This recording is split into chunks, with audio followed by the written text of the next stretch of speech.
You mentioned that you have a little 5-month-old boy who's coughing on a regular basis, and it sounds like you took him to the doctor, and that's good. That's step one. And they gave you some Benadryl to try, but it's not working. So the next thing to do would be to call the doctor back and let them know that the Benadryl is not helping, and then they can decide if further investigation or treatments are warranted.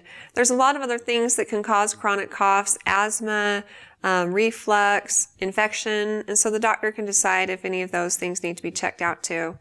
Good luck with everything, and if you have any other questions for me, feel free to ask them on our Facebook page at facebook.com/Intermountain Moms, and recommend us to your friends and family too.